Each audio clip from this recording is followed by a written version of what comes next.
I was stationed at a forward post near the Afghan border, the kind of place where the sun forgets to rise, and silence hangs heavy like a warning.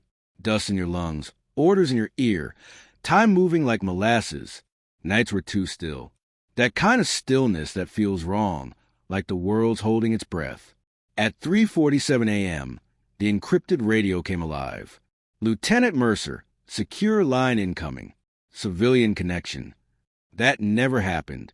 I stepped outside, boots crunching gravel, heart already braced. Static cracked. Then a voice, thick with urgency. This is Officer Rajan with Punjab Police. We've found a miner at the Moulton bus terminal. He says he's your son. The line went quiet for a beat. Then I heard a soft, trembling voice. My mom's husband kicked me out. I stopped him from going into Dad's room. He got mad and told me to leave.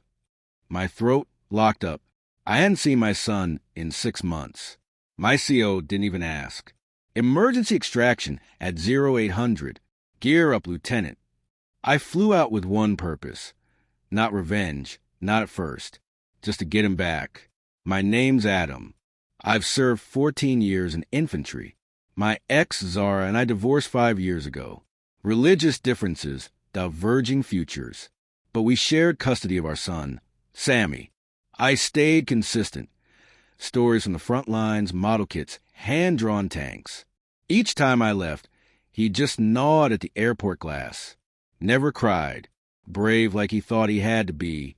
Like he thought I expected it. Last year, Zara remarried. A man named Rafi. Smooth talker. Shook my hand with a smile that didn't reach his eyes. Walked through my old home like he built it. I kept my distance. I had my rules. I thought she'd protect Sammy. I was wrong. A month before that call, Sammy texted me. Dad, can you help me switch schools? Rafi says we can't afford it. I offered to cover the full cost. Zara shut it down. Said I was overstepping. Then another message. Rafi says I shouldn't go into your room anymore. But I miss you. Your medals are still there. That room was supposed to stay untouched. I asked Zara why. Her response. Stop dragging your war ghosts into my house. He needs peace, not combat fantasies. I felt it then. That chill. Something was wrong. But I was 6,000 miles away. I believed she'd never let him get hurt. That belief almost broke me. When I found Sammy at the station, he looked smaller than I remembered. Just a single duffel bag, face pale, lips cracked. He didn't cry. Just sat beside me like he'd been through his own war. At the police post, the officer filled in the blanks. Rafi tried to enter my room. Sammy stopped him.